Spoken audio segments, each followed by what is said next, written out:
Magician বলা হয় ইউনূসকে। সে নাকি টাকার, ডলারের খনি এবং বন্যা বয়ে দিবে বাংলাদেশে।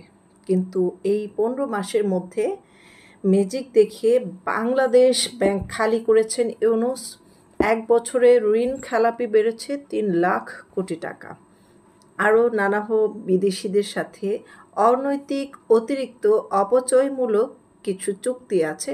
সেই চুক্তিগুলোর টাকাও এই বাংলাদেশের জনগণের ঘাড়ে ঋণের বোঝা হয়ে থাকবে আরও যুগের পর যুগ।